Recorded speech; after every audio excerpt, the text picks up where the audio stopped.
Olá, amigos, boa noite. Estamos aqui nesta segunda-feira, dia 1º de junho, com um dos mais incríveis times de, coincidentemente, mulheres, 5 mulheres, com uma conexão humanística, ecológica, social, que é absolutamente um orgulho para mim estar do lado dessas pessoas. Hoje o assunto é um assunto do mundo, não é um assunto do Brasil. Quem insiste em colocar a questão amazônica como uma questão do Brasil está perdendo completamente a perspectiva do planeta, do cosmos, do universo, enfim. A Amazônia é não só o pulmão do Brasil, ou o patrimônio maior do Brasil, ou o celeiro das grandes riquezas minerais não exploradas do Brasil. A Amazônia é o pulmão do mundo, é uma região estratégica, é uma região que precisa, claro, ser garantida a soberania do Brasil sobre ela, mas, acima de tudo, ser preservada e cuidada como uma pérola única e rara num planeta que sofre a cada dia mais a devastação contra o meio ambiente.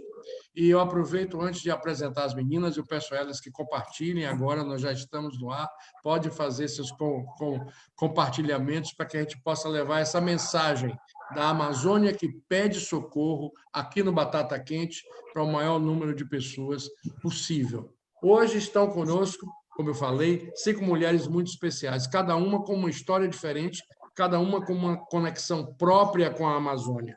Uma delas é uma convidada mais que especial. Eu vou deixar ela para o final dessa rodada. Mas eu vou começar apresentando a vocês ela, que é uma especialista em governança e uma completa apaixonada pela causa amazônica, desde que ela se entende por gente. Boa noite, Rose Roder. Boa noite, Carlos. É um prazer estar aqui e poder falar um pouquinho da minha conexão com a Amazônia. A minha conexão com a Amazônia começou muito jovem, através da minha família, do meu avô, que tinha muito interesse na cultura indígena, tinha muito respeito pela cultura indígena, e isso me levou a estudar antropologia aqui nos Estados Unidos, em Berkeley, e depois trabalhar com a National Geographic, viajar muitas vezes na área do Xingu e visitando também no Pará os Tembés. Então, eu tenho tremenda admiração pelos povos indígenas e pela maneira com que eles vivem com a natureza de uma maneira sustentável. Eu acho que hoje em dia existe um grande debate da maneira que nós estamos vivendo e que essa questão de sustentabilidade é uma questão muito importante para a preservação da Amazônia. Muito obrigado, Rose. Quem está conosco também é uma grande artista, uma fotógrafa de uma sensibilidade incrível, mas que fez questão de me dizer: sou fotógrafa, sim, mas a minha fotografia ela expressa a raiz do meu envolvimento social com a causa dos índios. Boa noite, Alice Coller. Boa noite a todos. Obrigada pelo convite, Fox Brasil. Então, a minha relação com a Amazônia, claro, a natureza, que é incrível, mas são os povos que vivem na Amazônia. Depois que eu conheci os povos que habitam aquela região, as diferentes culturas, as diferentes diversidades culturais, as diferentes línguas, e poder conviver com esses povos e aprender com eles, para mim, foi incrível. Em torno de 20 anos atrás, eu comecei a participar de eventos, jogos indígenas, e daí eu comecei a frequentar as aldeias indígenas, e daí teve uma época que a FUNAI não estava colaborando muito, eu pude começar a ajudar aqueles povos, e daí eu nunca mais saí.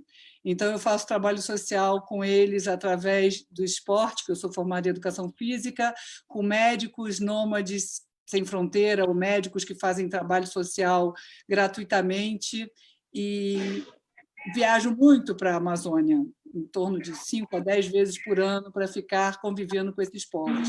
E daí as fotografias. Pois é, muito obrigado, Alice. Bom, ela, além de terapeuta e de ser uma produtora de enorme empenho na área cultural e comunitária brasileira da Flórida como um todo, ela tem uma longa história de trabalho social na Amazônia. Não é mesmo, Sandra Fryer? Oi, Carlos. Muito bom participar desse bate-papo. Obrigada pelo convite. Sim, eu trabalho para a Global Citizens Foundation, que é uma fundação que desenvolve projetos sociais no Amazonas. Nós temos 2 áreas de atuação entre as tribos Ticuna, na tribo Ticuna, que fica na divisa de Peru, Colômbia e Brasil, e na Vila do Jacaré, que fica nos Ribeirinhos. Desde a primeira vez que eu fui para lá, em 2014, eu fiquei muito impactada, realmente, tanto na parte do Amazonas, entre os índios ticunas, realmente é um povo rico, são crianças que têm sonhos, e nos ribeirinhos também, né? O nosso foco realmente é crianças e adolescentes, e parece ali que é um lugar esquecido, né? Um povo esquecido. Então, a paixão por lá é muito grande, a necessidade é muito grande, e nós temos nos envolvido realmente com esses trabalhos sociais ali. Muito obrigado, Sandra. Conosco também ela que tem essa coisa do indigenismo na veia desde muito cedo na sua vida, e ela foi às vias de fato, se tornou uma defensora política dos índios, brigou muito boa briga, se aproximou e se tornou uma das pessoas mais próximas do cacique Raoni, que é um símbolo da causa indígena, dos povos indígenas do Brasil, independente do fato dela ser uma bem-sucedida produtora na área de arte e cultura. De lá da Bahia, fala Cida Casanova. Oi, Carlos, boa noite, família Focus Brasil, é um prazer estar aqui com vocês. A minha experiência vem dos meus antepassados, eu sou neta de índio Suiá, os Suiás eram dali de Goiás, foram levados para dentro do Parque do Xingu, então a minha convivência é desde cedo, eu fui diretora do Centro de Cultura Indígena e Educação Ambiental, atuando dentro do Parque do Xingu, no Alto Xingu, e fiz muito trabalho social com os índios e assim sou adotada dentro da tribo. Tenho o nome indígena de Tuíra, e Tuíra quer dizer a guerreira, muito brigona com os índios lá, que é uma índia que brigava muito com os índios, a favor dos índios. E estou aqui com vocês para a gente apoiar e ajudar cada vez mais a causa indígena. Muito obrigado, Cida. Bom, eu não vou perguntar a ela qual é a ligação que ela tem com a Amazônia, porque ela nasceu lá e vive lá. Márcia Cambeba, prazer enorme ter você mais uma vez no Fox Brasil. Boa noite. Meu Deus do céu. Seu microfone parece que não está muito bem. Oi, está me ouvindo agora? E agora estou. Agora. Isso. Vamos lá. Me perdoa, é que... Ai, meu Deus. Pode continuar falando, que está todo mundo te ouvindo. Tá. Eu quero começar falando que o canto indígena é o canto pela Amazônia. Então, me permite só um refrãozinho.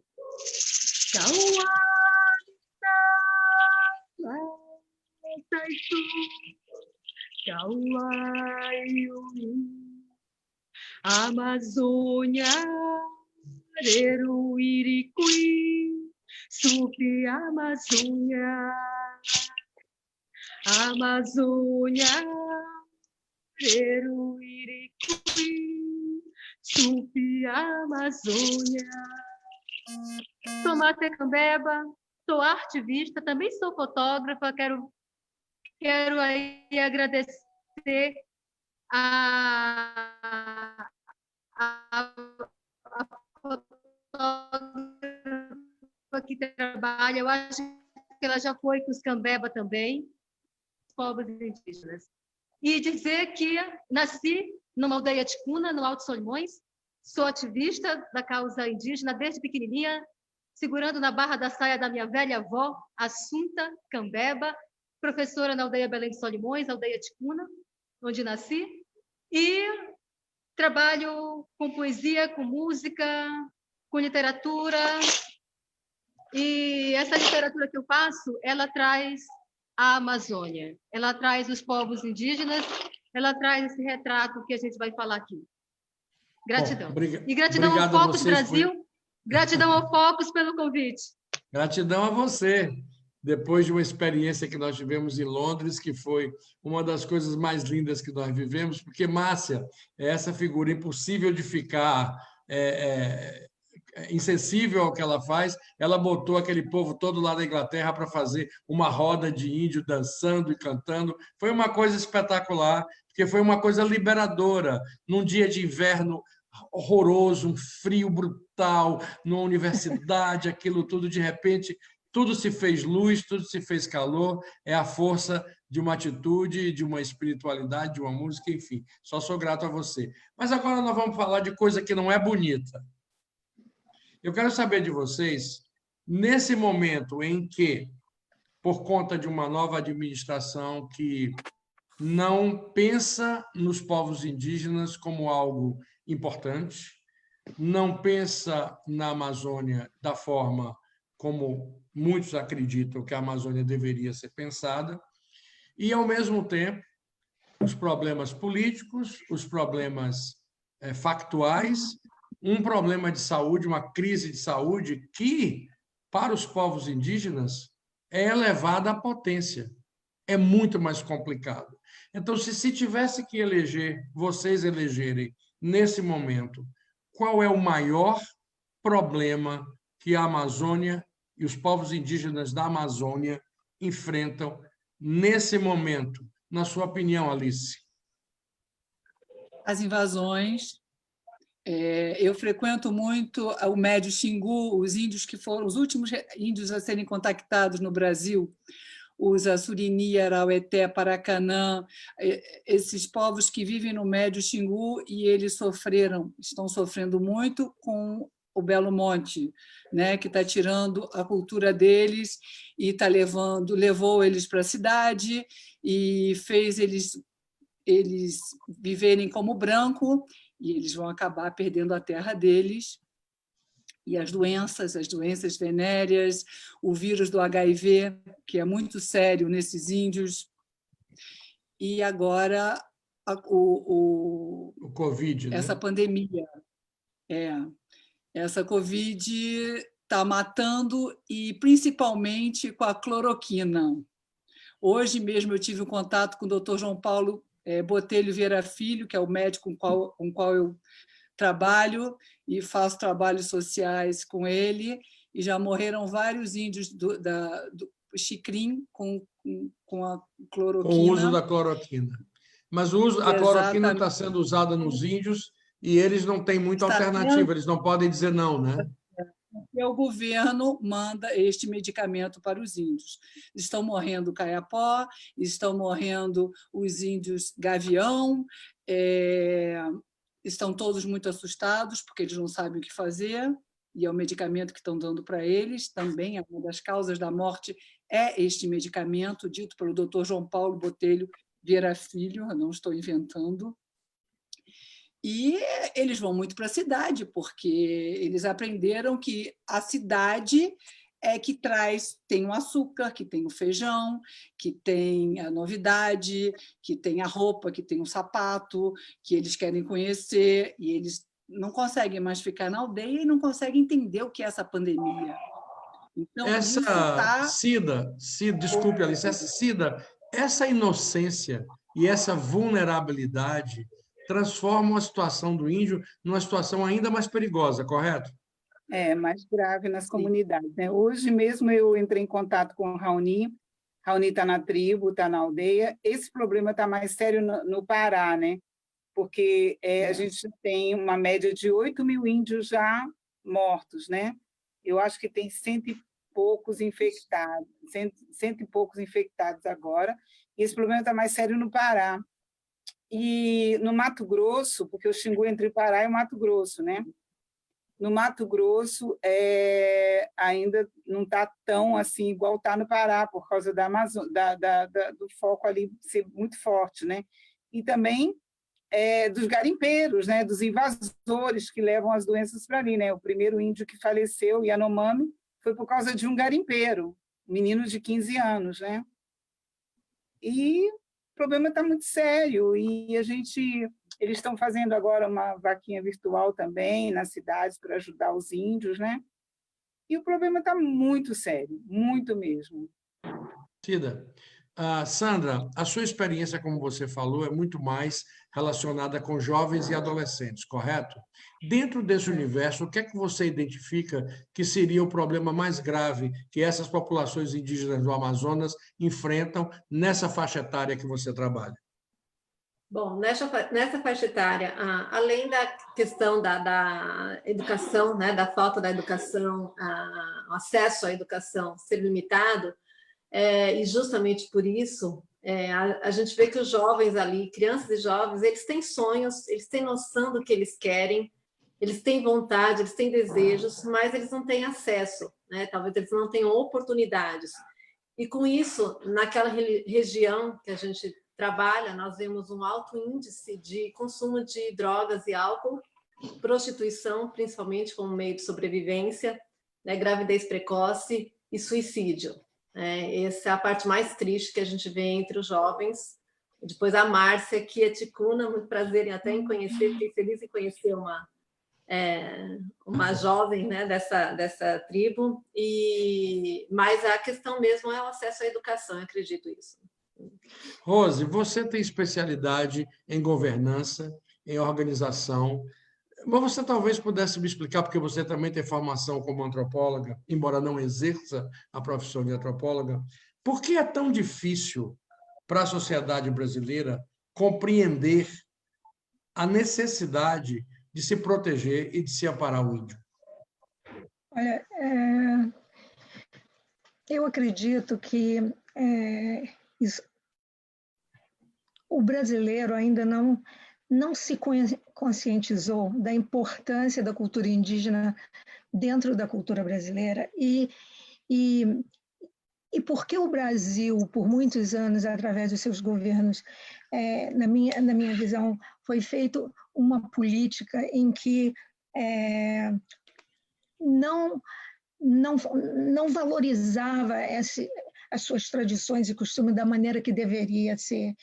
Eu acho que o povo brasileiro, no passado, foi bombardeado com essa ideia de que a maneira coletiva dos índios de viver e lidar com a natureza era como se fosse uma coisa... uma coisa primitiva. Coisa primitiva, que é um absurdo, né?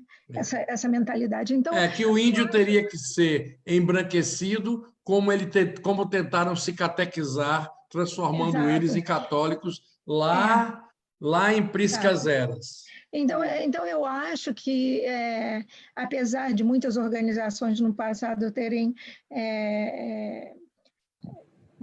sido envolvidas, assim, desculpa que às vezes o meu português falha um pouquinho, em ajudar a compartilhar a cultura indígena, ainda não houve um movimento em que o povo mesmo abrace não só essa cultura do povo indígena, mas também o fato de que uma parte da população brasileira tem no seu DNA essa miscigenação indígena, não é? Essa participação do índio. Porque, por exemplo, eu fui fazer um teste de DNA aqui, eu já fiz 2, e eu venho de parte europeia, mas eu tenho 14% indígena. Então, tem muitos brasileiros que têm... eu acho que eles deveriam ter orgulho da maneira que o povo indígena vive, da contribuição na nossa cultura, e isso foi deturpado de uma maneira. Verdade. Márcia, isso não é permitido durante o programa, não. Não é permitido durante o programa conversar com o marido, não. Última chance, hein? Vou lhe fazer a pergunta, você não vai saber do que ela falou. Não. Bom, de tudo que você conseguiu ouvir aí, de tudo que você conseguiu ouvir aí, de todas as razões que Cida apontou, que Alice apontou, que Sandra apontou e Rose também, o que você, como residente, como é o nome da cidade que você mora mesmo? Estou em Castanhal, no Pará. Castanhal. Castanhal, Castanha, no Pará. pois é. Então, de tudo isso que você ouviu aí, o que é que você considera que está mais próximo de ser o problema número 1 dos povos indígenas? Olha, eu escutei tudo que elas disseram e concordo plenamente, elas pontuaram muito bem. A gente vive tudo isso, eu estou no Pará, mas a Amazônia, ela vive uma situação muito, muito triste, porque os problemas são vários. Desmatamento, invasões. Nós temos também uma questão que eu acho, não é muito citada, mas que eu acho de uma gravidade tremenda, que é a questão das religiões. Nós, aos poucos, vamos permitindo, como indígena, e eu falo agora como indígena, para os meus parentes, se estiverem escutando por aí, né, que nós estamos permitindo, ao adentrar essas religiões em nossos territórios, como fizeram lá atrás, há um achatamento daquele sagrado que a gente carrega como herança ancestral. Tá?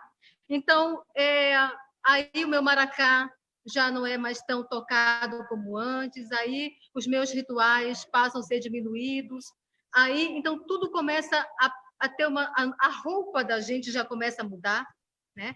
Eu tenho que usar uma saia mais comprida, os homens uma roupa mais diferenciada, porque a minha nudez se tornou escandalização para o outro. Então, isso tudo, eu digo assim, não sou contra nenhum tipo de religião, não sou contra. Eu sou contra a forma como elas adentram, porque não se pode apagar uma vela que já está acesa. Não se pode apagar. Então, quando dizem os indígenas não têm alma, claro que tem. Os indígenas não têm espiritualidade? Claro que tem. Nós temos o espírito do rio, o espírito da floresta, o espírito da terra. Por isso que a gente pede permissão para entrar no rio para tomar banho, para pescar, para caçar. A gente pede permissão para plantar a nossa roça. Márcia, A Márcia, roça tem alma feminina. Márcia, desculpe, eu vou deixar você continuar a falar. Eu só quero pontuar e lembrar algumas coisas. Por exemplo, a educação que nós recebíamos no passado, nós tínhamos conhecimento já no curso primário das lendas do Boto, das lendas dos índios. Nós aprendíamos isso como um valor positivo. Isso desapareceu por completo. O Saci Pererê, a caapora, todas são elementos da cultura indígena que todos nós que temos mais de 55 anos, eu não sei se alguém aí tem isso, mas eu estou bem adiante disso, eu aprendi isso na minha escola, e eu sou aluno de colégio militar, entendeu? Havia, ao contrário, até os anos 70, um orgulho muito grande de que nós tínhamos um passado na Amazônia. E isso foi completamente destruído pela noção de que índio bom era índio morto. Só isso que eu queria dizer. Desculpe, Márcia, pode concluir. Carlos, até o ano 2000, era a ordem do governo, e eu não estou mentindo, quem quiser jogar no Google, procura assim. Bom, vou lembrar aqui, eu vou dizer, mas tem um PDF onde diz isso, que era a ordem do governo, é da Survival, quem lembrar aí, por favor? Era a ordem do governo que até o ano de 2000 todos os povos no Brasil estivessem extintos, era a ordem do governo, dito por Hélio Jaguaribe. Tá? Então, essa questão de querer que os povos indígenas sejam exterminados não começou ontem. Isso é resultado de um processo muito lá atrás. Começou com Cabral. Começou começou com as invasões, né? Porque nós não conhecíamos limite de fronteira na Amazônia. Na Amazônia não existia limite de fronteira. Onde começava um território, terminava outro. Sabe? Então, existia isso entre nós. Nós fazíamos alianças entre nós, indígenas. Eu não sou ticuna, eu sou cambeba, eu só nasci em terra ticuna, em território ticuna. Sou ticuna de pertencimento de território. Mas o ticuna era inimigo do meu povo cambeba de morte. Na luta aqui com o cambeba, eles se enfrentavam, mas na hora de lutar contra o branco em defesa do seu território, eles uniam forças, formavam alianças. E o governo, por que o governo quer a nossa cabeça? Justamente porque é no território indígena que estão as madeiras de lei, é no território indígena que estão as terras pretas de índio, a famosa TPI, que é resultado de um processo que os indígenas vinham fazendo de acúmulo de o que para nós é resíduos, não existia lá atrás, no 16. Era casca de banana, casca de macaxeira, e tudo isso virava adubo, até adubava o solo. E esse solo criou um pH equilibrado, o pH 6. O pH 6 só existe em lugares de solo onde o solo está propício para a agricultura. E só vai existir terra preta de índio, TPI, próximo a lugares que foram habitados por indígenas, sítios arqueológicos, por exemplo. Então, o que está acontecendo na comunidade Tauiri, uma comunidade ribeirinho extrativista, nós recebemos que o governo atual decretou que até o ano que vem tem que ser explodido um pedral, chamado Pedral do Lourenção. O Pedral do Lourenção é um patrimônio da humanidade, é uma beleza da natureza, uma paisagem linda que não tem mais encanto nenhum, a não ser lá próximo a Marabá, no Pará, aqui no Pará. Isso vai ser explodido, sabe para quê? Para fazer uma hidrovia. Isso vai impactar no povo, isso vai impactar nos peixes, isso vai impactar em tanta coisa, no próprio rio, gente. O próprio rio. Então, onde já se viu o homem não vê que ele destrói a ele mesmo, ele é o único agente que pode destruir a si mesmo, predador. Isso me revolta, por quê? Porque eu preciso matar ainda as lideranças. Nós temos, ali no Maranhão, nós estamos vendo os parentes Guajajara morrer. E não é só lá, não, você vai aqui no Amazonas, o Covid-19 está sendo devastador para nós. Só os Suruí do Trocará, em Tucuruí, perderam 4 anciões no intervalo de 3 dias para a Covid-19. Márcia, No Alto Solimões também. Márcia, só um instantinho. Está chegando uma quantidade enorme de perguntas para vocês e eu já entrei agora na hora das perguntas, tá? Então, eu vou começar a fazer as perguntas, ok? Eu vou fazer de uma maneira para vocês o seguinte, eu vou fazer a pergunta, quem desejar responder a pergunta, levanta o dedinho. Fica mais bacana, porque às vezes eu pergunto para alguém que não se sente tão confortável em responder aquela pergunta. Agora, se eu fizer a pergunta e ninguém levantar o dedinho, aí eu vou escolher. Mas primeiro eu estou dando a primazia democrática do dedinho, tá? Essa pergunta vem da Inglaterra, de Londres, da Márcia Martins da Rosa.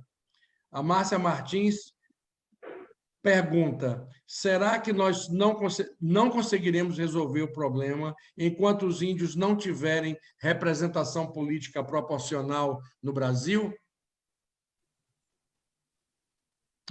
Pode responder, Márcia. Olha, com relação a essa representatividade política, é verdade que nós temos apenas Joênia Wapichana como deputada, mas eu percebo que está aumentando nos indígenas essa consciência política. Então, essa eleição para prefeito, a gente está nela, né, aqui no Brasil, ela traz aí um leque de indígenas candidatos a prefeito, a vereador, né? Então, nós temos vários indígenas aí, até indígenas de nome conhecidos no meio acadêmico, no meio literário, que estão candidatos a prefeito pelo seu município. Então, outros indígenas estão candidatos a vereadores. Aqui no Pará mesmo, cresceu. Significa, Márcia, que esse Significa processo dizer, que Carlos, já que está esses- acontecendo. e que esses indígenas que estão saindo candidatos a prefeito e vereadores, eles não vão querer continuar prefeitos e vereadores. É uma base para que eles venham sair candidato a deputado federal, estadual, e aumentar essa corrente, criar uma bancada política nesse parlamento aí, que eu acho que só assim a gente vai ter, quem sabe, um respiro, né? Pois é.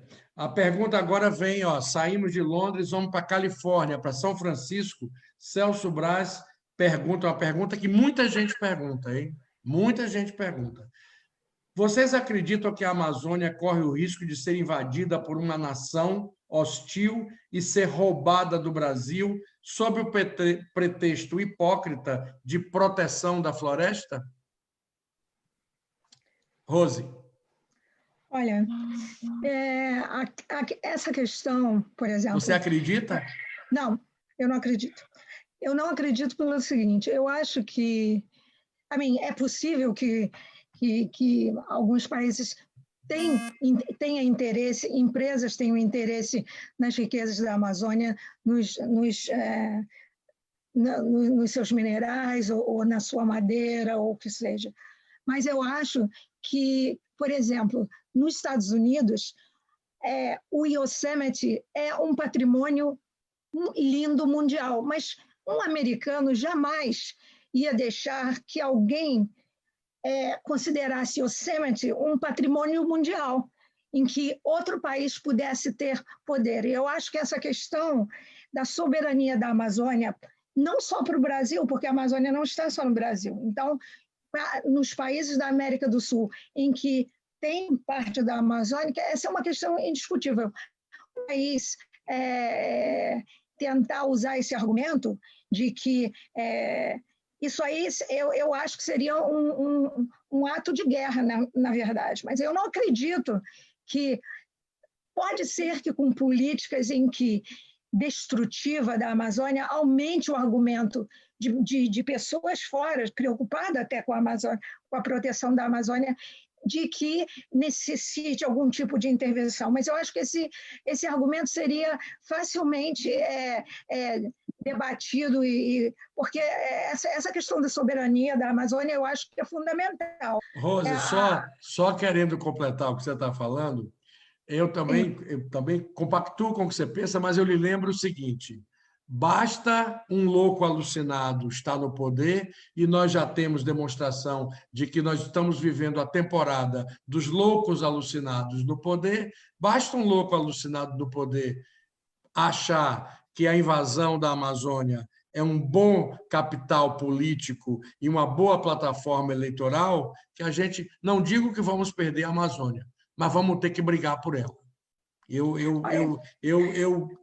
tenho assim vontade de que você esteja certa e medo, receio de que talvez você não esteja tão certa assim. Mas tem uma pergunta aqui direta. Eu acho que a tecnologia, só um pequeno...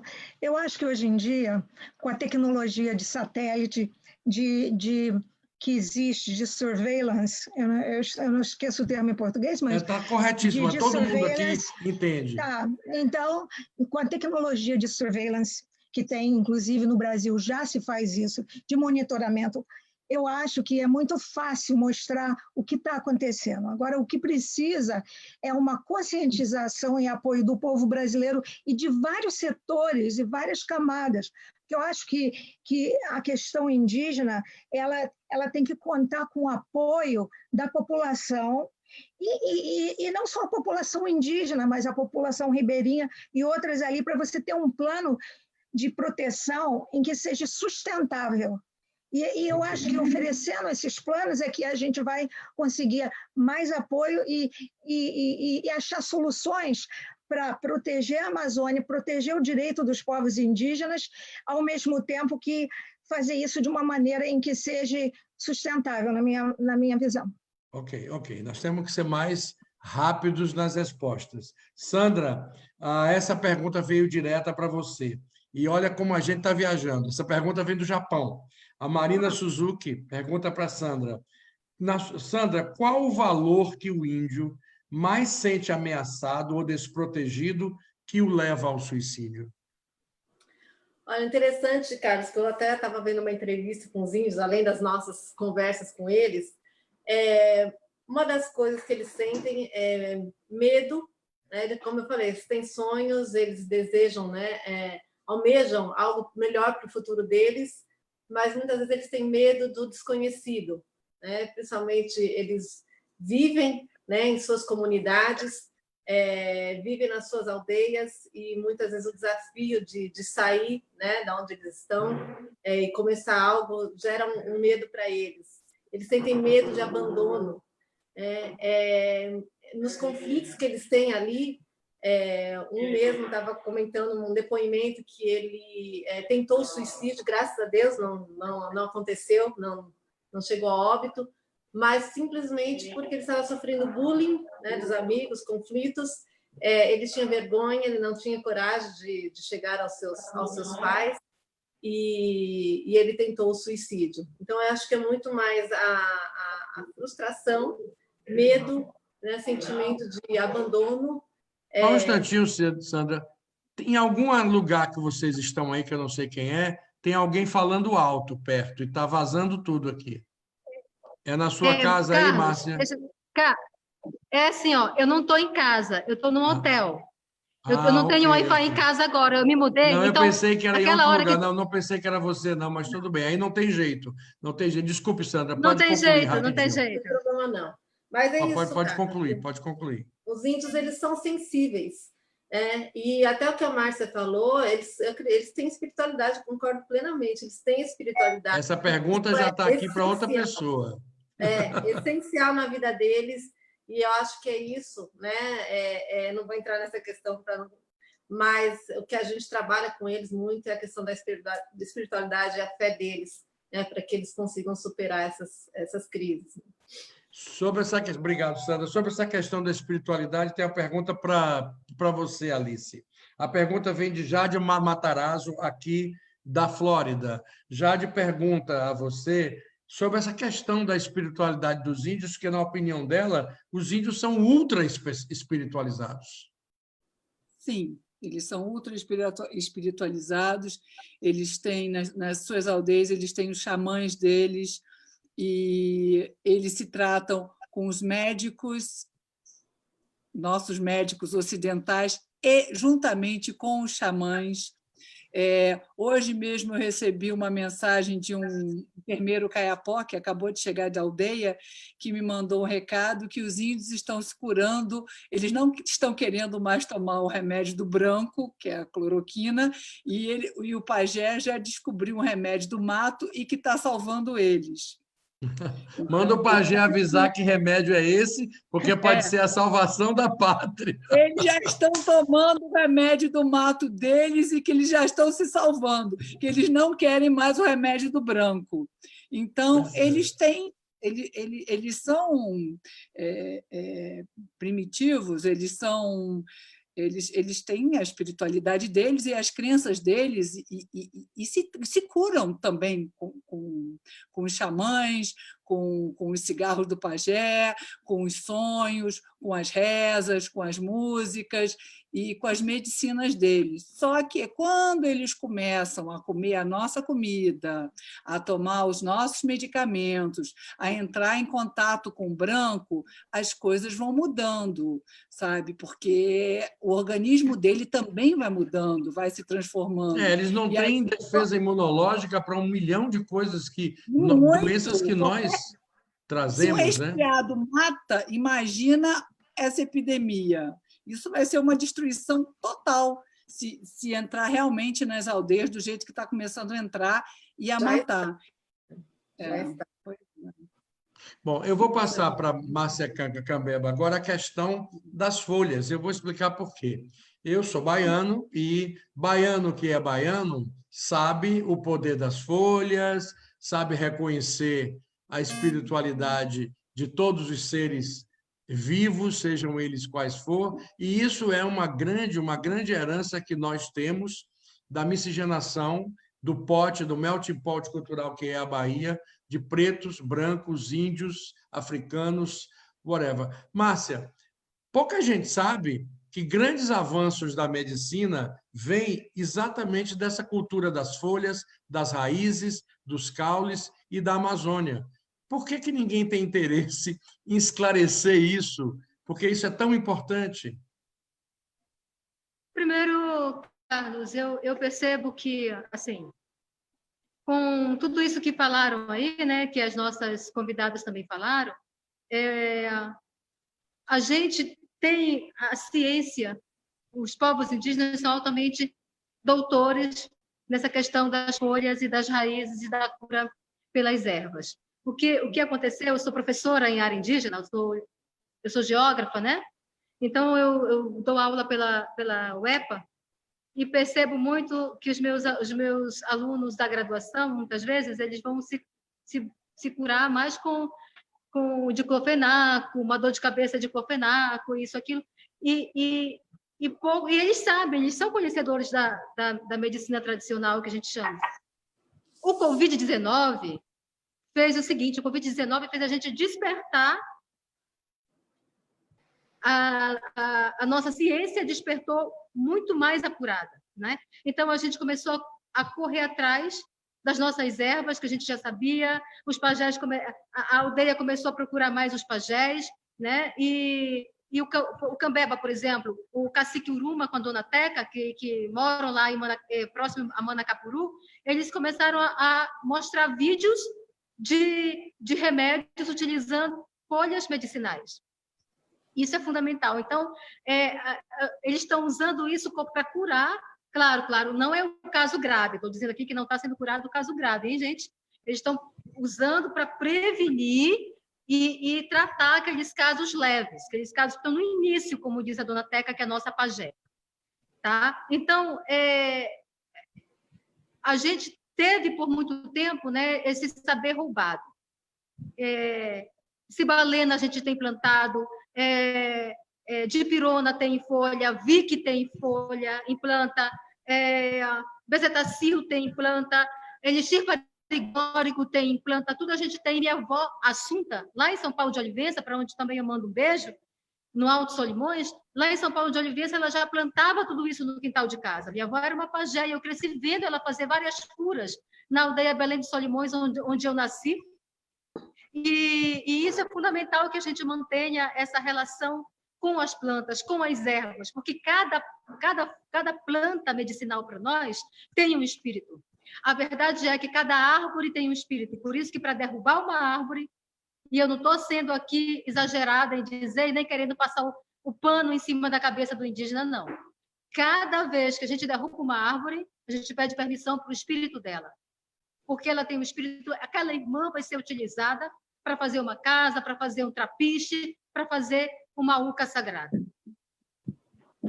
Bom, as perguntas não param de chegar. Marco Antônio Esteves, de Praia Grande, São Paulo, pergunta se os índios, quem é que pode responder isso? Acredito que a Márcia pode, acredito que a Sandra pode, acredito que a Alice, que vai 8, 10 vezes por ano, pode. Se os índios têm aderido ou tem sido possível para eles usar máscaras e álcool gel e algum tipo de isolamento social para poder ajudar a minimizar os efeitos da pandemia. Eu peço a palavra. Para falar com relação aqui à nossa Amazônia. Aqui, só vou pedir, Márcia, que você responda rapidinho, tá? Para eu poder perguntar mais, tá? Tá.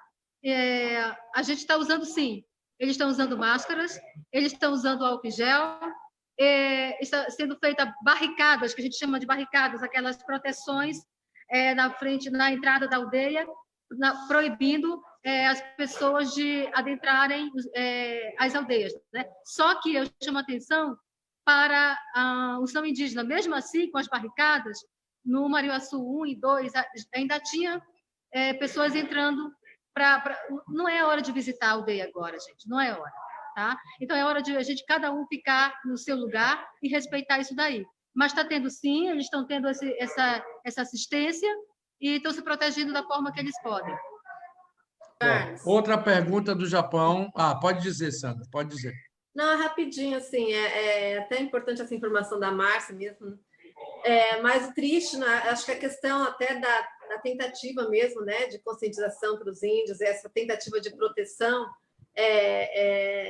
não impede, né, não retém eles de serem contaminados. Eu recebi até hoje uma informação aqui da Secretaria Municipal de Saúde, lá de Tabatinga, no Amazonas, que já temos 839 pessoas confirmadas, né, pacientes positivos, e entre eles 71 são indígenas, né, da região lá de Alto Solimões. E nós temos 13 óbitos indígenas até agora, porque o mais difícil ali, infelizmente, é o acesso à saúde, né? O acesso, não existe hospitais, centros de saúde ali, ou se existe, é um posto de saúde que não tem nem condições, né, de tratar os que são, né, afetados pelo vírus, infelizmente. Bom, Cida, tem uma pergunta aqui para você. Deixa eu só de falar André uma coisa. Martins. Desculpe, Cida. Não, é que eu queria só complementar uma coisa aí que Claro. Sandra falou sobre o suicídio, principalmente nas índias chavantes, estrupo, assim, nas adolescentes, é muito sério, e elas realmente entram no suicídio. É muito sério lá na área dos chavantes também. Bom, você continua aí, Cida, porque a pergunta é para você. O André Martins, aqui da Flórida, pergunta: como é possível ter esperança quando o ministro do Meio Ambiente usa o termo passar de boiada, medidas que certamente vão contra a preservação da área indígena? Não é possível ter esperança com uma pessoa ocupando um cargo tão importante desse, com um discurso desse, né? Assim, a ameaça é muito mais grave, principalmente, historicamente, já tem essas ameaças, né? de invasão nas áreas indígenas, de doenças, de outras coisas mais, né? E eu acho que a gente precisa um alerta maior, assim, como disse Raoni quando esteve aqui numa entrevista, perguntaram para ele, né, que ele queria conversar com o presidente da República, mas para falar sobre a questão mesmo das invasões nas terras indígenas, né? E aí um repórter perguntou para Raoni assim: Raoni, o presidente não te recebeu, ele não gosta de índio, ele não quer ouvir os índios, né? Não quer ouvir os índios. Aí Raoni respondeu para ele assim: daqui a 2, 3 anos, ele não vai ser mais o presidente. E eu vou continuar sendo Raoni. E os índios vão continuar sendo os índios. E a gente precisa pensar no futuro dos nossos jovens, principalmente no que está acontecendo, e formar mais índios, como ele mesmo diz, né? Formar mais índios na política, para que possa defender os povos indígenas como indígena, né? Falando da sua própria área, né? Isso. E é vergonhoso isso para a gente, para o Brasil, a gente ter um ministro com esse discurso, né? Eu me senti completamente assim, fiquei envergonhada, sinceramente. Bom, Cida, eu vou passar para a Alice, porque tem uma pergunta muito interessante daqui, que vem de Manuel Ávora, de Lisboa. E ele pergunta o seguinte: o que podemos perceber da colonização do Brasil e da história de extermínio dos índios é que só mesmo alguém muito inocente acreditaria que os índios brasileiros vão sobreviver. O que você acha, Alice? Eu acho que os índios, as populações indígenas estão crescendo cada vez mais. Eu acho não, o censo diz. Então, nosso amigo de Portugal aqui não está sabendo das coisas. Não. As populações indígenas, eles tentaram exterminar, acabar com os índios, mas não conseguiram, o governo brasileiro.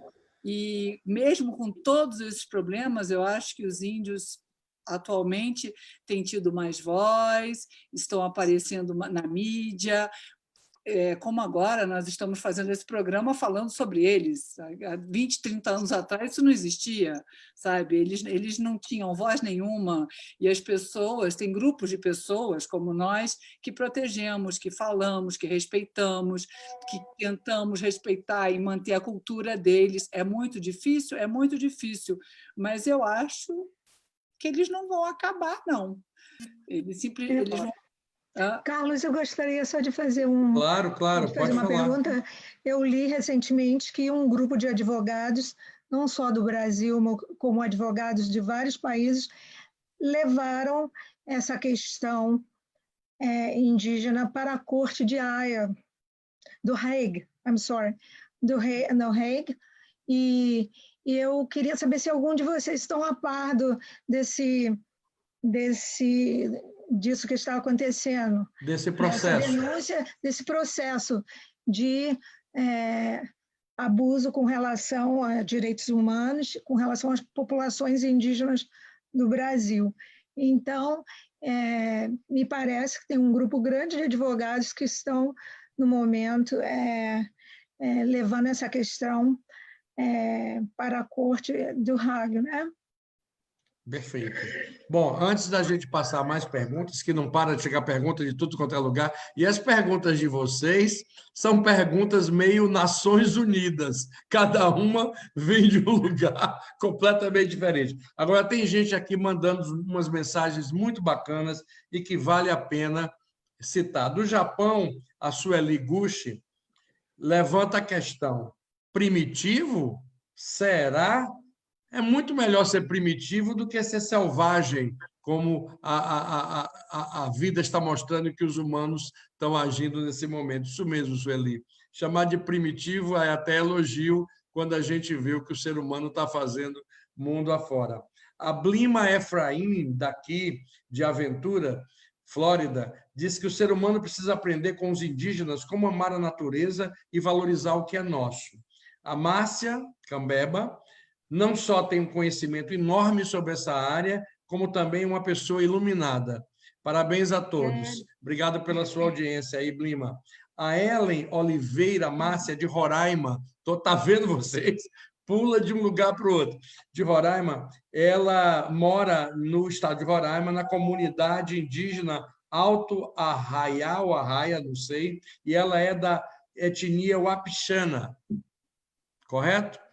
Ela diz que a avó dela e o cacique da comunidade testaram positivo para o corona e controlou a doença com medicamentos caseiros indígenas.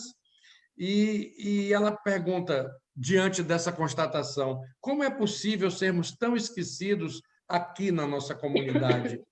Né? Então, esse depoimento aí muito interessante, que corrobora o que a Alice falou e que a Márcia falou, desse retorno às raízes na hora de procurar medicamentos que a gente sabe, né? Os medicamentos todos vêm da natureza, todos. Pode falar, Márcia. De acordo com a ONU, né? 40% não, só um instantinho, para não haver duas falando ao mesmo tempo.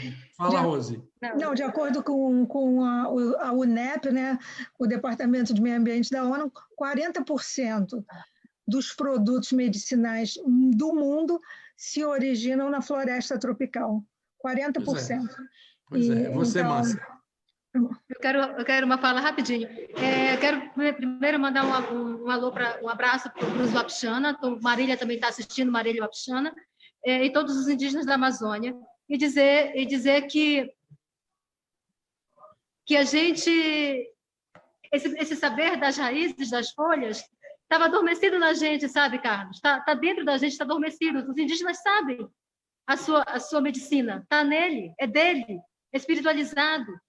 O que aconteceu é que adormeceu por um tempo, cristalizou por um tempo, e agora retoma, e essa retomada não só dos saberes da floresta, dos saberes da medicina tradicional indígena, mas do valor que isso tem para nós. Isso é fundamental demais para a manutenção da nossa cultura. E dizer para o moço aí de Portugal que nós não fomos dizimados lá atrás, no 16, quando os portugueses fincaram cruzes aqui. Quando o espanhol veio para cá, a gente sabe estratégia de resistência, a gente tem estratégia de resistência e a gente não vai ser dizimado e vamos perpetuar. Sabe por quê?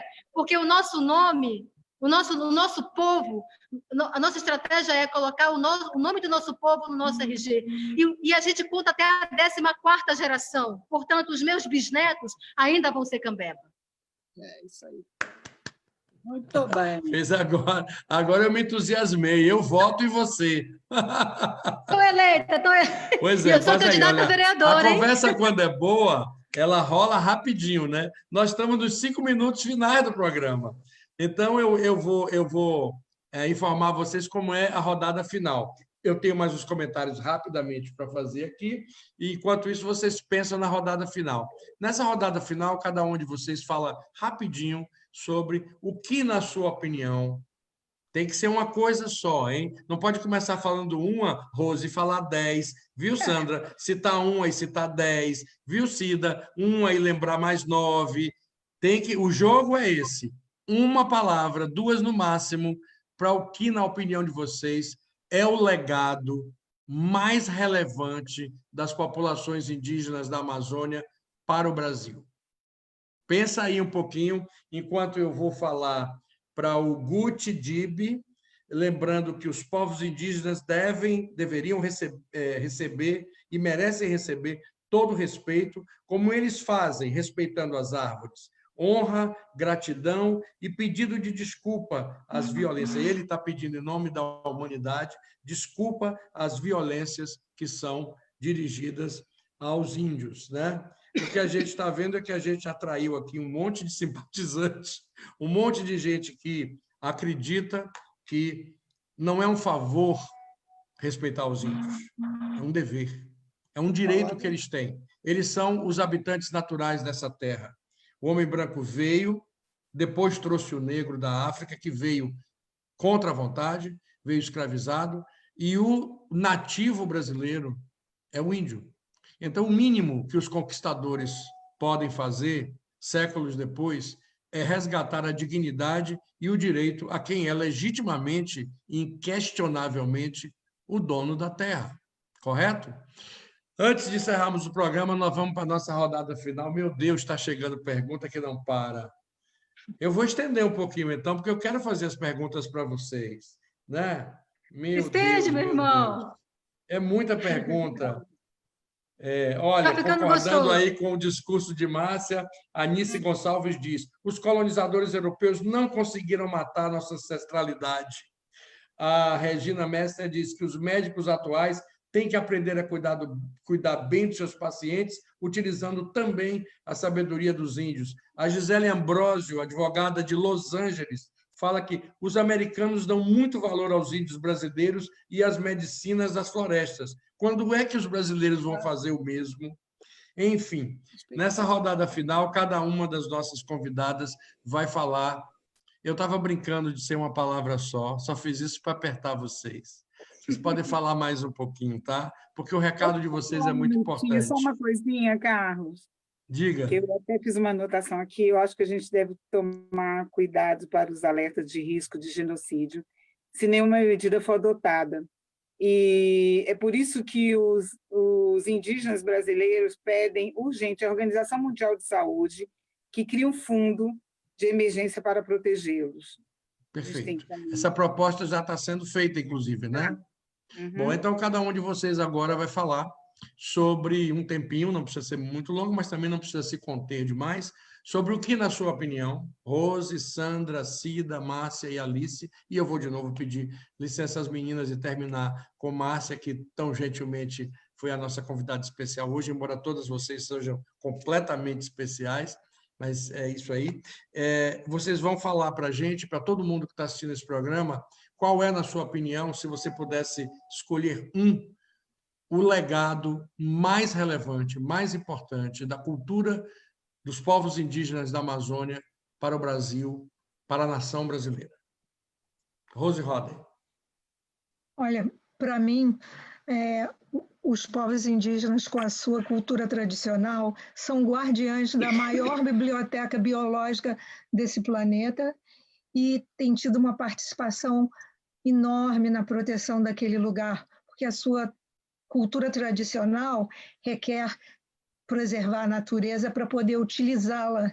Então, eu acho que o povo brasileiro tem que achar, e os governantes brasileiros têm que achar soluções para poder conciliar, manter a territorialidade da Amazônia, ao mesmo tempo que utilizar técnicas e indígenas que já são passadas por muitos anos de conservação, né, e de utilização dos produtos da Amazônia e daquela região. Eu acho que no momento em que tem tanto desemprego, por exemplo, o governo do Paquistão, que é um país que não tem uma floresta tropical como a nossa, acabou de dar emprego a 65 mil desempregados plantando árvores, trabalhando na área de urbanização. Então, o brasileiro deveria estar engajado como guardião também dessa floresta, ajudando os povos indígenas a manter essa tradição que eles mantiveram durante centenas de anos, né? Muito obrigado, Rose. Sandra Fryer. Estou aqui. Primeiro é que não posso deixar de falar que então, adorei o comentário do Mário Macuda, falando que o primeiro fake news aqui foi de Pedro Álvares Cabral com relação ao descobrimento do Brasil, porque já tinha sido descoberto esse comentário pelos eu nem índios. cheguei lá ainda, viu? É Só tanto rapidinho. comentário, é tanta coisa, tanta gente ligando, incrível, incrível. Mas, na sua opinião, a coisa mais relevante? Sim, Carlos, a aculturação ela acaba sendo inevitável, embora existem inúmeras aldeias ou ilhas no Amazonas que nem os brancos, né, não têm nem acesso, né, onde a cultura indígena é 100% preservada, mas a aculturação ela acaba acontecendo. Eu estou falando de aculturação e não de exploração, né, onde a terra, os índios, a prostituição ali acontece. Eu não estou falando disso, porque a cultura indígena faz parte da identidade. Achei muito interessante o que a Márcia falou, que o comentário aqui falando, são netos, bisnetos, e cada criança, cada geração tem que saber da sua origem, tem que saber sobre a sua família, tem que saber a sua história. E essa é a história do nosso país, né? A identidade do nosso país, é a origem, né, dos primitivos, de quem somos nós, né, brasileiros. Então, isso é imprescindível, nós precisamos aprender também a conviver com isso. Nós trabalhamos há 10 anos entre os índios ticunas, e nosso relacionamento ali é um relacionamento de respeito, né? Eu fico emocionada quando eu fui lá e eles nos receberam com os rituais deles, com a dança, com a música, com presentes, né? Isso é importante para eles e para nós, assim, é uma sensação de amor, de cuidado, né? Então, esse relacionamento é gostoso e a gente precisa preservar isso. Então, Obrigado, a gente não Sandra. pode perder isso. Obrigado, Sandra. Alice. Em primeiro lugar, eu acho que respeitar as sociedades distintas, porque são sociedades completamente distintas. Cada povo indígena tem uma sociedade única deles. Respeito às línguas. Eles têm suas línguas. Se o povo perde a sua língua, ele perde a sua cultura, ele perde a sua história. E respeitá-los como seres humanos, que são pessoas incríveis, com sociedades distintas. É isso que as pessoas não conseguem entender. Eles não são índios, são povos. O Brasil tem mais de 170 povos diferentes, mais de 170 línguas, eu acho, diferentes, 9 troncos linguísticos. Então, a gente tem que respeitar. E tem que deixá-los eles serem como eles são, como nós somos. Os alemães são, os japoneses, os chineses, e o povo araueté, paracanã, ticuna, Gambeba, e etc, etc, etc. Eu acho que esse é o legado, é respeitá-los como eles são e quem eles são. Muito obrigado, Alice. Você, Cida. Eu acho que eu concordo com ela, eu respeito. Respeito à cultura indígena, é respeito ao próximo, e vai no respeito e na espiritualidade. Acho que não tem coisa mais importante que isso. Bom, eu vou chegar até você, dona Márcia Cambeba inquieta. Eu vou chegar aí. Ela está levantando o dedinho aí, já tem um robozinho levantando o dedinho ali. É você agora, para encerrar. Qual é o legado, na sua opinião, mais importante? Bom, Eu estava levantando o dedo porque o hotel já queria desligar todas as luzes, estava dizendo que eu ainda estou aqui. Bom, o legado mais importante é tudo isso que foi dito. O legado mais importante é a identidade, a territorialidade. O legado mais importante é a manutenção da nossa cultura viva, do nosso sagrado. Existe dentro de nós um território do sagrado. E esse território do sagrado que permeia o meu ser, ele obedece a algumas características. Por exemplo, eu estou usando um cocá, uma tiara, canetá, na língua tupi, no tronco tupi. Não é porque eu quero ficar bonita, porque quem é feio não fica bonito, se ajeita, dizia minha avó. Então, eu estou usando isso porque a vovó dizia, não, minha filha, se ajeita, porque quem é feio não fica bonito. Ou quem é feio não fica bonito. A gente usa isso para simbolizar ao povo ao qual pertencemos, a identidade que a gente tem. Então, eu acho que o respeito às várias formas de vivência dos povos, como disse a Alice, a gente não é índio, gente. A gente não vive em tribo.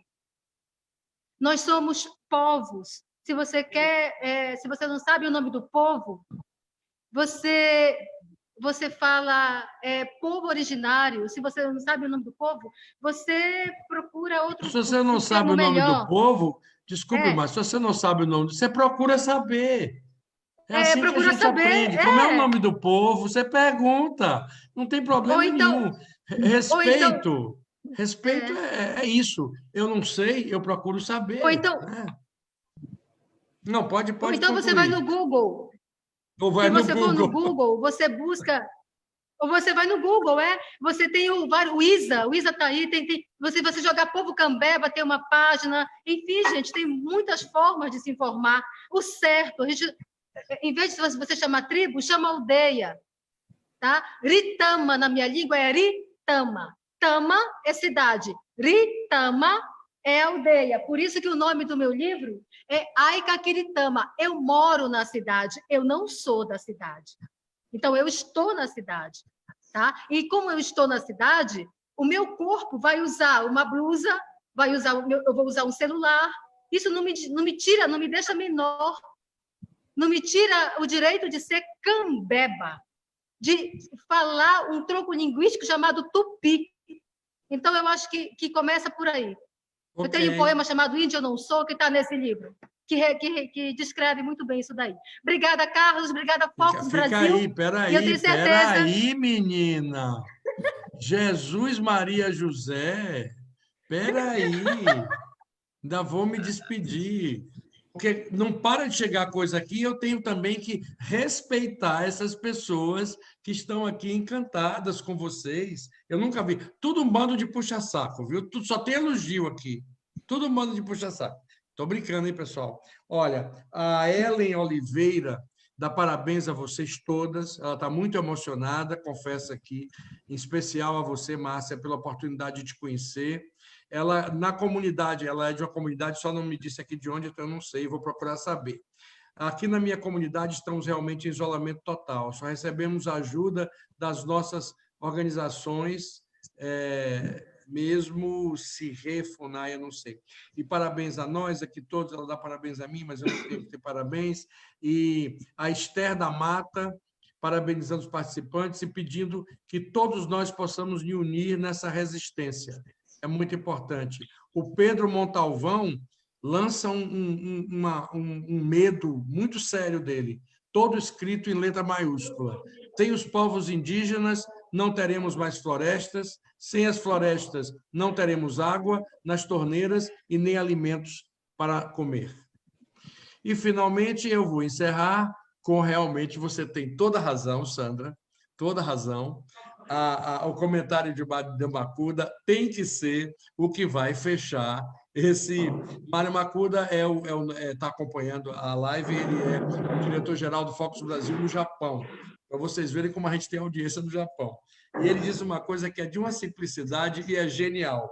O primeiro fake news do Brasil foi de Pedro Álvares Cabral, em relação ao descobrimento do Brasil, pois o Brasil não foi descoberto. O Brasil já existia e os donos eram os índios, ou seja, são os índios os verdadeiros donos até hoje. O branco invadiu e tomou as terras. Então, Macuda, muito obrigado por seu comentário e o meu apelo é que a gente possa viver em harmonia, respeitando a dignidade dos outros. O que parece hoje em dia que é um sonho distante, mas quem foi que disse que a gente vai parar de sonhar? Nunca.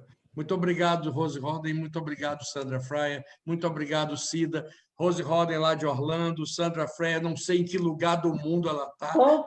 Você está em Pompano Beach. A Cida Casanova, da minha amada, querida, inesquecível Bahia. Eu sou índio da Bahia. Da Bahia. Alice Coller, que você está no Rio ou está aqui em Miami, Alice? Eu estou no Engenho da Serra, no sul de Minas, no meio da Mantiqueira, escondidinho. Que inveja, hein? Que inveja. Carlos, Está cercada de tudo que é bom. deixa eu falar uma coisinha, Carlos. E Márcia Cambeba, do Pará. Vamos lá, fala aí. Deixa eu falar uma coisinha. Eu tenho Instagram, tá, gente? Quem quiser ver coisas, poesia, música indígena, que o meu trabalho é @ Márcia Cambeba com K de quilo. @ Márcia Cambeba com K de quilo, Facebook, Márcia Waina Cambeba. E YouTube, tem clipe meu lá, musical, Márcia Cambeba com K de quilo. Isso aí. Beleza, Isso obrigado, aí, gente. na tela. Esse para nossa sorte, eu acredito em todo tipo de superstição, em todo tipo de energia cósmica. Esse é o programa número 13 do Batata Quente. Com toda a sorte, com toda a energia, com todo o amor, mulheres maravilhosas, tenho vocês no coração. Muito obrigado por nos prestigiarem. E você que teve o privilégio de assistir o programa, muito obrigado pela sua audiência, por estar acompanhando a gente aqui com tanta fidelidade. Uma boa noite.